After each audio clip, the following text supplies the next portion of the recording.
Welcome to my channel professional prime. आज automobiles room accounting में हम देखेंगे कि मल्टीपल टैक्स की एंट्री के साथ अगर आप सेल या परचेज वाउचर की एंट्री करते हैं तो फिर उसमें टैक्स एडजस्टमेंट किस तरह से करेंगे। अगर आउटपुट आपका 14% में है CGST और SGST भी 14% में है, इस तरह 28% में है अलग बना हुआ, 12% का अलग बना हुआ है, 5% का अलग बना हुआ है और इसी तरह इनपुट में भी बना हुआ है, तो फिर आप उस तरह की टैक्स एडजस्टमेंट एंट्री किस तरह से करेंगे। आज का टॉपिक इससे रिलेटेड है और उससे ये भी फाइनल हो जाएगा कि आपका ITC ज़्यादा होता है या लायबिलिटी बढ़ती है। तो इस सब पॉइंट को आज क्लियर करेंगे वन बाय वन करके। तो आइए चलते हैं आपको गेटवे ऑफ टैली पर। और गेटवे ऑफ टैली पे आप आ चुके हैं और इससे पहले जितने भी ऑटोमोबाइल से रिलेटेड मैंने वीडियो अपलोड किया है आप मेरे इस चैनल पे जा कर के देख सकते हैं। वन बाय वन करके टोटल वीडियो अपलोड हो चुकी है। लेजर क्रिएशन से लेकर के सेल परचेज एंट्री से लेकर एडवांस तक जितना भी है, B2B, B2 sale, spare service और बैक और सप्लायर का एडजस्टमेंट एंट्री तक मैंने total video one by one करके यहाँ पे अपलोड कर दिया है। आप यहाँ से जा कर के बहुत ही आसानी से इसे लर्निंग कर सकते हैं। और साथ ही एक्सेल से रिलेटेड भी मैंने बहुत सारे वीडियो अपलोड कर लिए हैं। और साथ ही इस चैनल को सब्सक्राइब बटन पे आप जाइए और उसे क्लिक कर दीजिए ताकि आपको टाइम टू टाइम इस तरह की वीडियो की नोटिफिकेशन अगर आप अकाउंट से रिलेटेड हैं तो मिलती रहेगी। तो आइए चलते हैं गेटवे ऑफ टैली पर। और यहाँ से सबसे पहला काम क्या करते हैं कि हम आ जाते हैं डिस्प्ले में, ट्रायल बैलेंस में आप देख सकते हैं, करंट लायबिलिटी में आएंगे और यहाँ से ड्यूटी एंड टैक्सेज में आएंगे। और ऑल्ट F1 जैसे ही आप प्रेस करिएगा आपके सामने ये सारे आउटपुट इनपुट जितने भी हैं मल्टीपल टैक्स के साथ हैं, आप देख सकते हैं। तो इसका एडजस्टमेंट एंट्री हम किस तरह से करेंगे।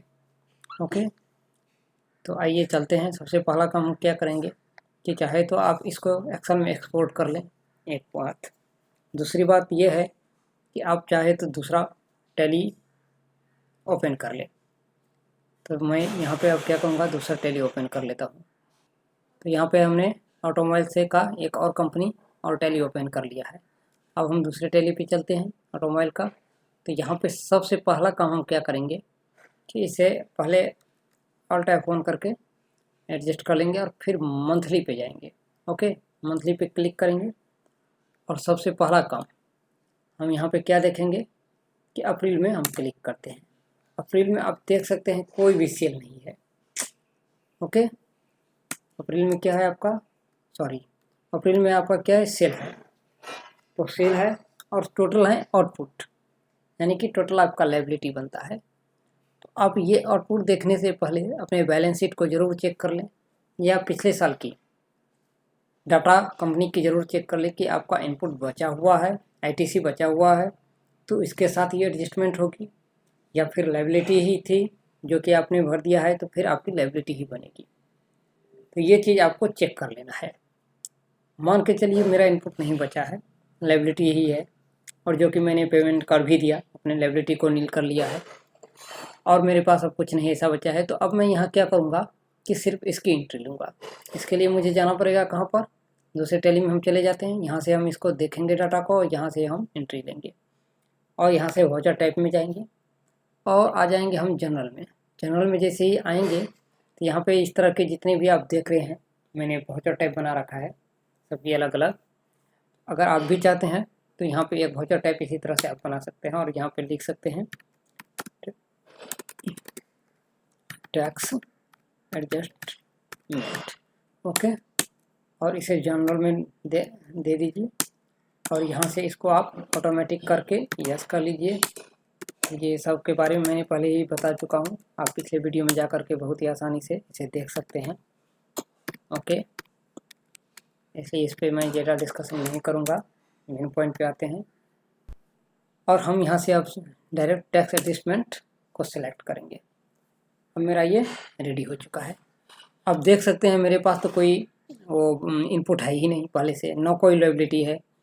मैंने स्टार्टिंग की और अप्रैल में मेरा पहला लायबिलिटी बना, पिछले साल का जो भी था वो मैंने क्लियर कर दिया। अब मैं यहाँ पे आता हूँ, सबसे पहला क्या लूँगा, आउटपुट। कौन सा, 14% CGST। यहाँ पे हम टाइप करेंगे आउटपुट 14% CGST और यहाँ से इसका अमाउंट जो है जो ऑटो क्या है ये वाला अमाउंट लेना है, ये अमाउंट नहीं लेना है। 63308 63308 यानी 63,308 रुपये। फिर मुझे डेबिट ही करना है। किसको? आउटपुट CGST तो हो गया अब मेरा, और उसके बाद आउटपुट CGST में और कुछ बचा है तो 6% वाला बचा हुआ है। आउटपुट CGST 6% भी मैं ले लूँगा। कितना है मेरा ये? 401 रुपया 64 पैसा। ये भी मैंने ले लिया। अभी मुझे क्रेडिट में नहीं जाना है क्योंकि मेरे पास सिर्फ डेबिट वाला अमाउंट है। ओके, यहाँ पे आपका क्रेडिट है तो यहाँ एडजस्टमेंट जब करेंगे तो डेबिट हो जाएगी। फिर मुझे डेबिट लेना है। अब फिर मुझे मेरा क्या है बचा हुआ? आउटपुट SGST कितना? 14%। मान के चलिए कि एक पॉइंट आप समझ ही गए होंगे कि अगर मेरा जो CGST 14% है इतना, तो SGST भी तो इतना ही बनेगा ना। इसके लिए आपको यहाँ देखने की ज़रूरत नहीं है। अगर फिर भी आप देख रहे हैं और डिफरेंट आ रहा है तो आपके एंट्री और टैक्स में गड़बड़ी है, तो उसे आप ठीक करेंगे। उसे किस तरह से ठीक करेंगे, इससे रिलेटेड मैंने वीडियो अपलोड कर दिया है, आप देख सकते हैं और समझ सकते हैं।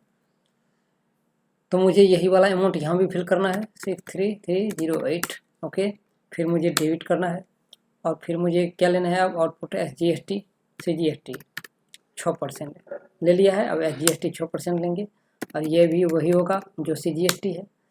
तो इस तरह से आपने देख लिया कि मैंने यहाँ पे ये चारों एंट्री ले ली है। अब मेरा बना क्या यहाँ पर? तो लायबिलिटी बना, क्योंकि क्रेडिट में आ चुका है, लायबिलिटी बना है। तो अब बना लायबिलिटी है तो इसे मैं क्या करूँगा? तो टैक्स लायबिलिटी के अंदर रखूँगा। ओके, अब चाहे तो आगे चल करके इसे एडजस्टमेंट करने के लिए सिर्फ एक भी बना सकते हैं। ITC आप एक बना लीजिए और जब आगे आएगा तो उस हिसाब से आप उसे एडजस्टमेंट करेंगे। डबल टैक्स बनाने की ज़रूरत नहीं, क्योंकि फिर उसका भी एडजस्टमेंट करना पड़ेगा। इसलिए डायरेक्ट एक ITC बना करके आप रख लीजिए यहाँ पर ITC, और इसे ड्यूटी एंड टैक्सेज में दे दीजिए या करंट लायबिलिटी में रख दीजिए, जहाँ भी आपको सही लगे दोनों में, क्योंकि दोनों ही करंट लायबिलिटी के अंदर ही आएगी ड्यूटी एंड टैक्सेज भी। और इसे यहाँ से ले जा करके नॉक कर दीजिए और इसे सेव कर दीजिए। और इस तरह से आपको यहाँ लिख दीजिए tax adjustment entry of the month of April 2021, और इसे आप सेव कर लीजिए। अब आपने सेव तो कर लिया, सब कुछ एंट्री भी कर ली, लेकिन आपने ध्यान नहीं दिया कि आपने यहाँ पे गलती क्या की। वो मैं आपको दिखाता हूँ। ITC एंटर, मैंने जानबूझ क्यों गलती की थी आपको समझाने के लिए कि आप अप्रैल का यहाँ पे देखिए किस मंथ का क्या है, अप्रैल का एंट्री किया है 2021 की। तो हर महीने के मंथ के लास्ट डेट जो होगी उसमें आपको एडजस्टमेंट करना है। तो 1 अप्रैल की एंट्री कब होगी? तो यहाँ 30 अप्रैल को होगी। तो आपको ये डेट जो है इस पर भी ध्यान रखना पड़ेगा और तो फिर आप इसे सेव करेंगे। ओके, अब आप यहाँ पे आ गए हैं। अब थोड़ा सा आप जाइए एक बार बैक और ये देखिए आपका 1 अप्रैल का जो टैक्स एडजस्टमेंट था ये यहाँ नील हो चुकी है और वो चली गई है ITC में। आप देख सकते हैं यहाँ से आराम से। ओके, आप किसी पे भी एंट्री कीजिए, एक पे भी, ये आपको दिखाई देगा कि आपका इतना अमाउंट जो है इसके साथ एडजस्टमेंट हो चुकी है, इसलिए ये नील हो चुका है। फिर 6% में भी देख लीजिए, या ये अमाउंट जो थी इसके साथ एडजस्टमेंट हो गई, ये भी नील हो चुका है। तो ये सब यहाँ से तो नील हो गया, लेकिन आपका ITC जो है तो आप जा कर के देख लीजिए करंट ट्रायल में ही, करंट लायबिलिटी में, कि ITC आपका यहाँ पे खराब हो चुका है। अगर डेबिट साइड रहेगी तो इनपुट रहेगी, क्रेडिट साइड है तो लायबिलिटी है, आपको टैक्स जमा करना है। तो ये पहला पॉइंट क्लियर। आइए अब दूसरे पॉइंट पे चलते हैं। ओके, तो यहाँ पे हम क्या करेंगे, वाउचर टाइप में चले जाएंगे और अब मुझे मंथ मई की करनी है, तो यहाँ पे टाइप कर देंगे 31 मई, डेट चेंज कर लेंगे। और यहाँ पर हम लायबिलिटी में ड्यूटी एंड टैक्सेज में जाने के बाद फिर इसे मंथली कर लेंगे और फिर मई में आएंगे और ऑल टैप ऑन प्रेस करेंगे। अब यहाँ देखिए दोनों है, सेल भी है और परचेज भी है। अब इसकी एंट्री देखिए किस तरह से हम करेंगे। सबसे पहला काम हम क्या करेंगे, मेरा लायबिलिटी भी बना हुआ है और इसमें आप देख लीजिए, यहीं पे मैं पॉइंट क्लियर कर देता हूँ आपको समझाने के लिए कि आपका इनपुट जो है 343 है और आउटपुट जो है 216 है। यानी कि आउटपुट लायबिलिटी कम है और इनपुट आपने ज़्यादा ले लिया है, ज़्यादा आ चुकी है, आपने परचेज की है तो इस तरह से आपका इनपुट ज़्यादा ही है, आपने ज़्यादा ही गवर्नमेंट के पास एक्सेस जमा कर रखा है, तो इस बार आपकी लायबिलिटी नहीं बनेगी। ये जो आपकी इनपुट बची हुई है और अभी जो आपकी टैक्स लायबिलिटी अप्रैल में बनी है उसके साथ इसका एडजस्टमेंट करेंगे। ओके, तो आइए चलते हैं फिर से गेटवे ऑफ टैली पे फटाफट, और यहाँ पे ले लेते हैं पहला क्या, मुझे सबसे पहले यहाँ पे लेना है आउटपुट वाला, फिर लेंगे इनपुट। आउटपुट आप लेते हैं और चले आते हैं, 14% है ना, तो 14% लिया, कितना है 1,07,282 रुपया, एंटर। फिर यहाँ पे डेबिट कीजिए, तब तक डेबिट कर लीजिए जब तक आपका आउटपुट सब खत्म ना हो जाए उस महीने की। CGST कितना 2.5%, कितना है 97 रुपया 93 पैसे, सॉरी टाइप कीजिएगा पॉइंट को सही से, नहीं तो गड़बड़ हुई तो सब गड़बड़। फिर CGST 6%, आउटपुट कितना 361 रुपया 98 पैसा, ओके। फिर डेबिट कीजिए, फिर लीजिए क्या आउटपुट कितना 9%, आउटपुट CGST 9% ले लिया, ये 271 रुपया 35 पैसा हो गया। तो यहाँ तक हमने इस चारों को ले लिया, आप देख सकते हैं टोटल 108,013 रुपया 26 पैसा बन रहा है आपका ये टोटल जोड़, एग्जैक्ट मैच है, नीचे में भी यही सेम अमाउंट है। तो अब हम क्या करेंगे, फिर से डेबिट करेंगे और SGST कितना है, सबसे पहले आउटपुट 14%, सेम यही अमाउंट यहाँ भी आएगी, तो ये आपको यहाँ बिना देखे भी अब आप टाइप कर सकते हैं। ओके, फिर हम SGST कितना लेंगे, ऊपर में CGST 2.5% है, तो हम यहाँ भी SGST 2.5% लेंगे। आउटपुट, इनपुट नहीं लेना है, ध्यान रखना है अभी आउटपुट में, क्योंकि मैं डेबिट में एंट्री कर रहा हूँ तो इनपुट नहीं लेना है। फिर डेबिट में आ जाइए, SGST कितना है अब 6% लेना है, क्योंकि CGST भी 6% मैंने ले रखा है, ये हो चुका। फिर डेबिट कीजिए, फिर SGST लीजिए और फिर क्या करेंगे आप लास्ट में, CGST 9% तो SGST भी 9%, यहाँ से 271 रुपया 35 पैसा आ चुका। तो इस दोनों का टोटल जो 216,026.52, 216,026.52 एकदम एग्जैक्ट मैच है, कोई डिफरेंट नहीं। अब हम लेंगे क्रेडिट में आ जाएंगे। क्रेडिट में आने के बाद सबसे पहला इनपुट क्या है, यहाँ पे 14% CGST 14%। सबसे पहले कितना अमाउंट है इसका 69832, ओके। फिर नेक्स्ट CGST 2.5% इनपुट, ये तो बहुत ही आसान है, फटाफट लेने में कोई दिक्कत ही नहीं है, एक बार टाइप कीजिए बड़े आराम से आ जाएगी। फिर आपका इनपुट बढ़ता है CGST 6%, ऊपर में ही है आपका, ये भी, ये कितना है 1890, ओके। फिर आ जाइए, कितना है अब 9% CGST इनपुट, ये कितना है, ये भैया है 1473 रुपया, क्या बात है। अब आ जाइए, फिर अब मेरा क्या बचा, IGST बचा, तो अब इनपुट IGST 28% भी मुझे लेना है, IGST इनपुट 28% कितना है 196, ओके। और कितना है 924 रुपया, ये मैंने ले लिया। अब मुझे अभी डेबिट में नहीं जाना है, ये डेबिट ले लिया है, कि क्यों, क्योंकि ये एक्सेस हो गया इससे, इसलिए डेबिट साइड आ गया, लेकिन मुझे अभी क्रेडिट ही करनी है, इसीलिए अगर डेबिट यहाँ आ जाए तो क्रेडिट कर दीजिए। क्यों, क्योंकि अभी आपका नीचे वाला जो इनपुट है SGST ये बचा ही हुआ है। तो अब हम लेंगे इनपुट SGST 14%, बिल्कुल सेम जो सब ऊपर में आया वही आएगा, यही चारों देख रहे हैं, कोई डिफरेंट नहीं है। 73,370 73,370 यही बिल्कुल लेना है, तो यहाँ से भी आप देख कर टाइप कर सकते हैं, ओके। तो हम यहाँ पे आ चुके हैं, यहाँ पे आ चुके हैं, यहाँ पे आएंगे, ओके। अब यहाँ पे आने के लिए 69832 यही वाला अमाउंट आपको यहाँ भी लिखना है, क्योंकि CGST अगर 14% इतना है तो SGST भी 14% नहीं ना होगा, अंतर आया तो एंट्री में गड़बड़ी है। अब फिर आ जाएंगे कितना, इनपुट CGST 2.5%, CGST सॉरी यहाँ टाइप कीजिए SGST 2.5% इनपुट, ओके 172 रुपया 50 पैसा।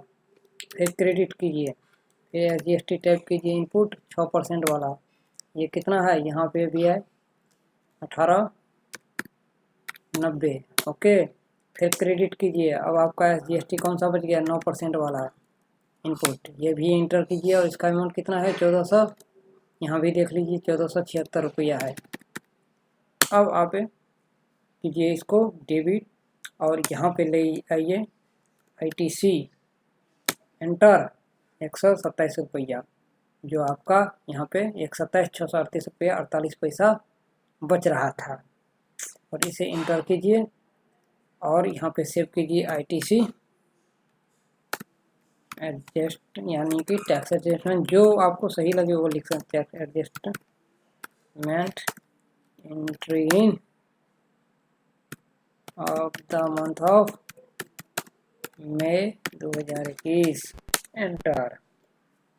अब जाएंगे बैक, और जैसे ही बैक करिएगा ये मई का भी एडजस्टमेंट हो गया, क्लोजिंग नील हो गई। अब थोड़ा देख लीजिए आप अपना ITC का हाल। अब ITC पे आ जाइए।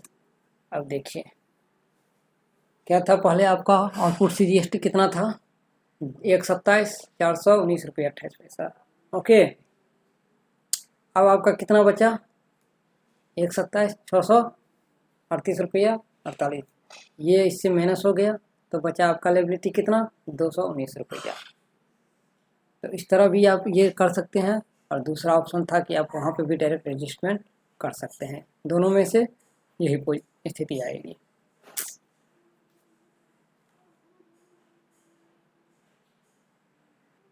इस तरह से मेरा अप्रैल मई हो गया। जून का भी इसी तरह से करना है आपको।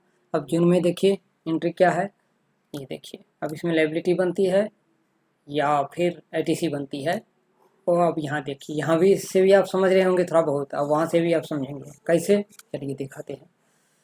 मई में, जून में आ जाएंगे, यहाँ पर डेट सबसे पहले चेंज कर लीजिए 30 जून। पहला काम जून में एंट्री कीजिए और इसे पूरा डिटेल में ले आइए। डिटेल में लाने के बाद सबसे पहला एंट्री CGST, यहाँ पे देखिए IGST सिर्फ एक ही है, बाकी सब आउटपुट है, बाकी एक ही इनपुट है आपके पास, यानी कि इनपुट कम आया है और आउटपुट ज़्यादा गया है। यहाँ भी आप देख सकते हैं 35 है, यहाँ पे आउटपुट ज़्यादा है तो आपका लायबिलिटी इतना बनता है। तो अब इसकी एंट्री कैसे करेंगे, आइए चलते हैं CGST पे। पहले CGST आउटपुट 14% कितना है, 99,364।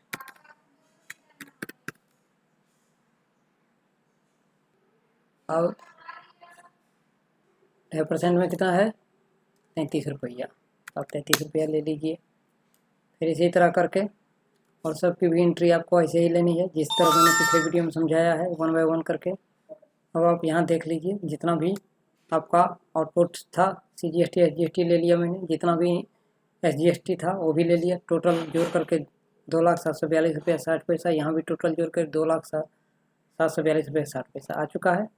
अब यहाँ पे हम क्या लेंगे, IGST कितना है मेरा, लास्ट में इनपुट बचा हुआ है 28%, तो ये लेंगे। और ये कितना बचा हुआ है मेरा, 1,35,492, 1,35,492। और यहाँ पे देख लीजिए मेरा ITC कितना बन रहा है, 65,250 रुपया।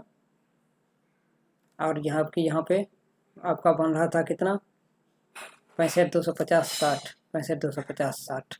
अब इसे आप एंटर कीजिए और यहाँ पे लिख दीजिए tax adjustment entry of the month of June 2021 और सेव कीजिए। अब आप चेक कीजिए अपना ट्रायल में जाकर के लायबिलिटी एंड ITC। अब देखिए यहाँ पे पहले मंथ में इतना लायबिलिटी आपका बना था, फिर आपका ये ITC बन गया, फिर इसमें एडजस्ट हो गया, फिर 65,250 में से जो भी लायबिलिटी आपकी बची थी वो घट करके 65,000 रुपया 31 रुपया बचा आपका टोटल लायबिलिटी। तो इस तरह से आप टैक्स एडजस्टमेंट की एंट्री करेंगे हर महीने का। आप यहाँ से भी जा कर के चेक कर सकते हैं ट्रायल में, जेई ड्यूटी एंड टैक्सेज में, और यहाँ पे मंथली कर दीजिए, आपका यहाँ देख लीजिए अप्रैल मई जून तक का एडजस्टमेंट एंट्री कर लिया है। तो इस तरह से यहाँ पे टोटल नील हो चुका है। इसी तरह से आपको जुलाई और अगस्त की भी एंट्री सेम टू सेम करनी है, और लास्ट में आपको पता चल जाएगा कि आईटीसी आपका क्या है नहीं है। आप डायरेक्ट बैलेंस शीट में जा करके ऑल्ट F1 प्रेस करिएगा तो यहाँ पे आपका आईटीसी टोटल दिखाई देगा, और ये जो है ड्यूटी एंड टैक्सेज यहाँ से नील हो जाएगी। तो इस तरह से टैक्स एडजस्टमेंट एंट्री करना बहुत ही आसान है, ज़्यादा डिफिकल्ट नहीं है। खास करके आप ऑटोमोबाइल शोरूम में काम करते हैं तो वहाँ एडजस्टमेंट एंट्री बहुत ज़रूरी है, और एक अकाउंटेंट के लिए भी। तो thank you for watching this video.